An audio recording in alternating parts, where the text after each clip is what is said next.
What is happening, everybody? Mark here from Personal Training Biz. I want to elaborate a little bit on my post from earlier about using hashtags a little better on Instagram and LinkedIn. I think, of course, times have changed, especially on Instagram. Years ago, you could get a lot of love, likes, comments, follows from using certain hashtags, like even hashtag personal trainer. Years ago, it wasn't so used. So now you're going to have a real tough time getting much use out of it unless you're really famous. You'll get buried so quickly on the most recent uses of that hashtag, and then in the other category, what is it, most popular or something like that, you're like, good luck, unless you're Kimmy K or Gary Vee or somebody. But so my point of this is to be a little bit more smart. You don't have to use hashtags that are screaming out of your photo or video. Like an example would be, if you're standing there with dumbbells, you don't have to use hashtag dumbbells. I think a lot of people think that's how it works. Like, not saying you can't, but how many times do you think hashtag dumbbells has been used? And if you're trying to grow your business or brand with clientele, like for personal training, do you really think a potential client is searching or following hashtag dumbbells or hashtag workout or hashtag driven? Those hashtags have been used so many times. Your odds are just not good. If I were you, I would try to be more specific and not overthink these hashtags. I got to come up with hashtags for this post. No, have a list of hashtags that haven't been used millions and millions of times, and have a list of hashtags that are relevant in your city and relevant to your service. Hashtagging your name, your business for starters, and trying to grow that hashtag a little bit, making it a little more famous, and then using things specific. Like for me, I'm in Des Moines. I would be using hashtag Des Moines personal trainer, and then some suburbs as well. Okay, so we want to use some hashtags that we feel our potential clientele, potential customers would be searching or following. Okay, take a look. Go up to the search bar on LinkedIn and Instagram and plug in your city, hashtag your city, and for me, hashtag Des Moines, and see what pops up. See if it's how popular it is. And then you'll see, you should see some other hashtags that are becoming a little bit more relevant in your city. I've spoken on these before too. In Des Moines, we have some that are being used more and more that people in Des Moines should take advantage of. There's one, hashtag Des Moines does things. There's hashtag catch Des Moines.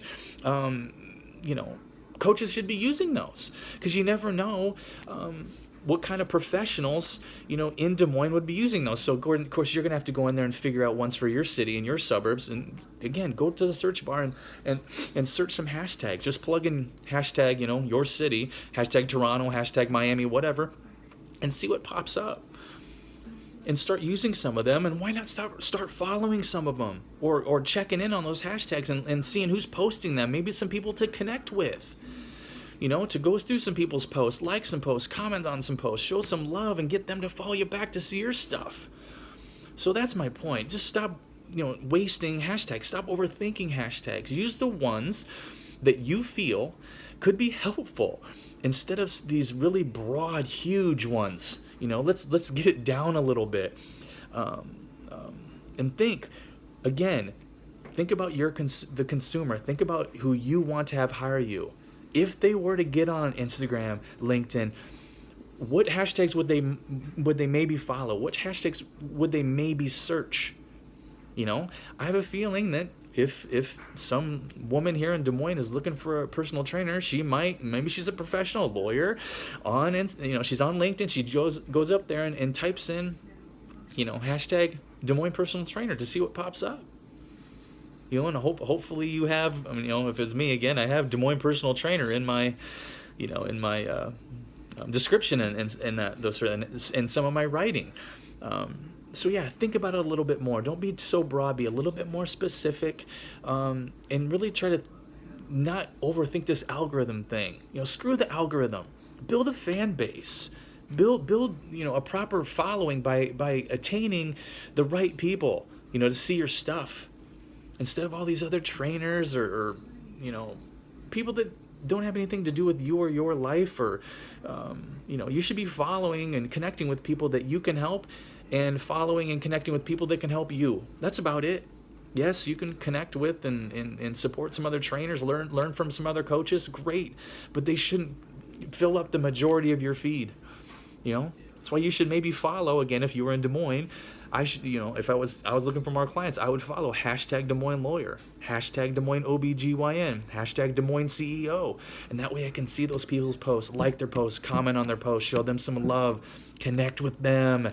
Maybe before we know it, we're DMing each other, and sending private messages, gonna meet for coffee.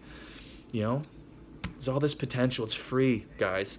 I'm not ever going to sit here and say, social media is my favorite way to grow your business. It's not.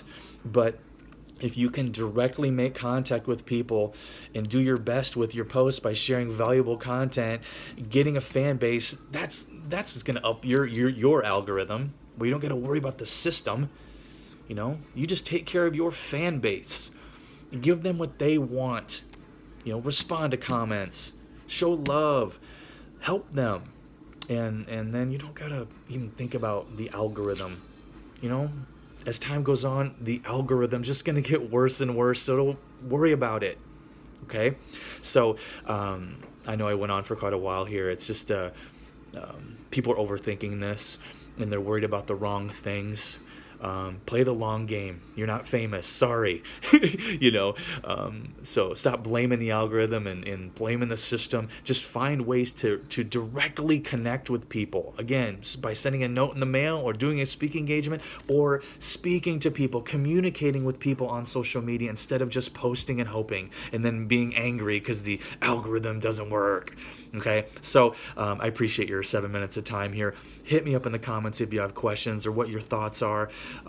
Some people are going to tell me I'm wrong. I don't care. That's fine. I'm still learning every day as I go too. I'm just here to help.